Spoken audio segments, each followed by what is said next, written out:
경제는 개인이나 기업이 사업 목적으로 운영하는 경우가 많은데 개인이나 기업은 이윤을 추구하기 때문에 그 사용료가 부담이 됩니다. 그런데 국가나 지방자치단체에서 공공서비스로 제공하게 되면 무료로 제공하거나 저렴한 비용으로 제공하기 때문에 많은 국민이 혜택을 볼 수가 있으므로 각 지방자치단체에서 지속적으로 공공서비스를 개발하여 제공하고 있습니다.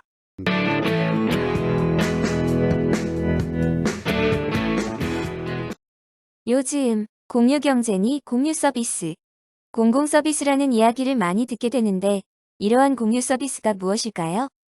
공유경제란 2008년 미국 하버드대 법대 로런스 레식 교수에 의해 처음 사용된 말로 한 번 생산된 제품을 여럿이 공유해 쓰는 협력 소비를 기본으로 한 경제 방식을 말합니다.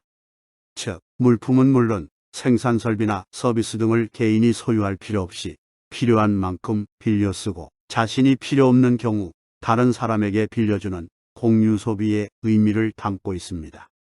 최근에는 경기 침체와 환경오염에 대한 대안을 모색하는 사회운동으로 확대돼 쓰이고 있습니다.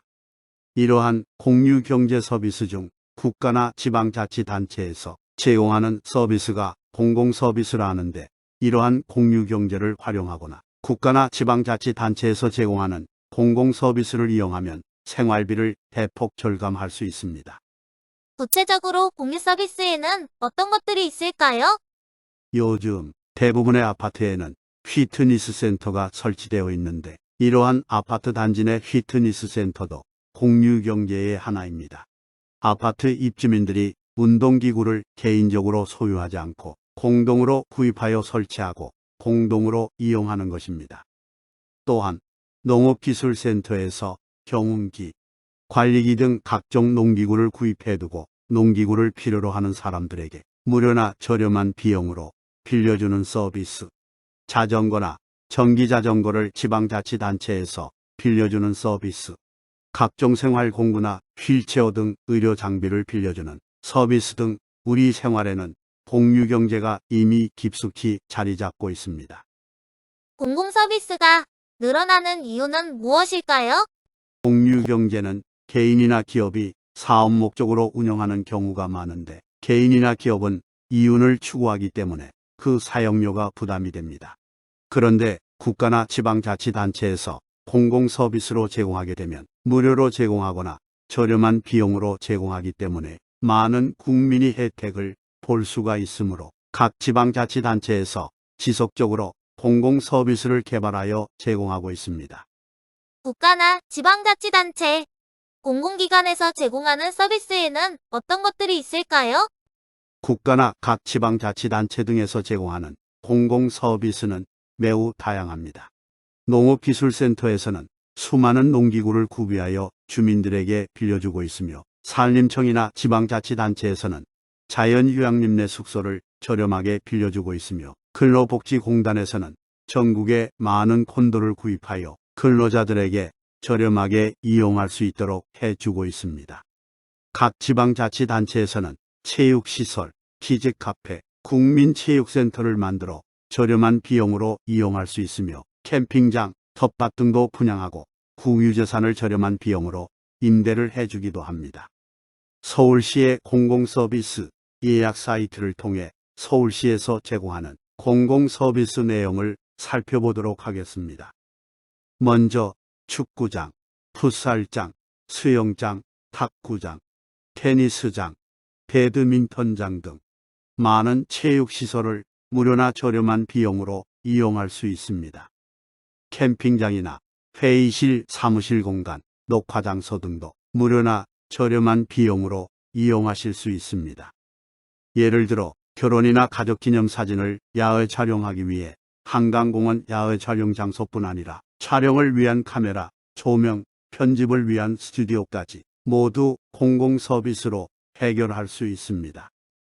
뿐만 아니라 텃밭 등도 분양받을 수 있고 국가나 지방자치단체의 유휴 토지나 건물을 임대받아 용도에 맞게 사용하실 수도 있습니다. 어린이를 위한 장난감도 대여할 수 있고 키즈 카페도 2,000원이면 이용할 수 있고 각종 전동 공구나 휠체어 등 의료기구도 대여 받을 수 있습니다. 다양한 교육 강좌도 무료나 저렴한 비용으로 수강하실 수 있습니다. 교육 내용은 어학, 인문, 취미, IT, 전문 자격증 등 본인이 원하는 과정을 수료하실 수 있습니다. 이색적인 공공 서비스를 살펴보면 광주광역시의 경우에는 관용 차량을 저소득층에게 공휴일에는 무료로 빌려주는 서비스를 하고 있습니다. 진천군에서는 진천혁신도시 아파트 단지에 초소형 전기차를 배치하여 무료로 이용할 수 있는 초소형 공유전기차 서비스를 운영하고 있습니다. 공공 서비스를 이용하면 어떤 장점이 있을까요? 첫째는 생활비용이 대폭 절감됩니다. 예를 들어 화장실을 부분 수리할 일이 생겨 스스로 수리할 경우 화장실 수리에 필요한 각종 공구를 직접 구입하거나 일반 공구상에서 렌탈을 한다 해도 많은 비용이 지출될 것입니다. 또한 집수리 방법을 일반 학원에서 배운다면 수십 내지 수백만 원의 수강료가 지출됩니다. 그런데 지방자치단체의 공구대여 서비스와 무료 집짓기 교육을 수강하여 화장실을 수리한다면 거의 무료나 다름없는 비용으로 수리를 할 수 있습니다.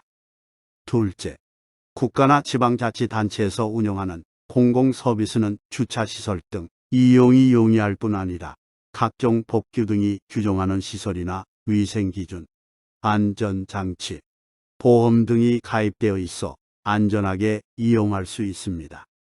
예를 들어 공공수영장의 경우 수질관리 등 위생을 철저히 할 뿐 아니라 안전요원의 배치, 각종 사고에 대비한 보험 가입 등이 철저하게 이루어지고 있고 대부분 주차시설도 양호합니다.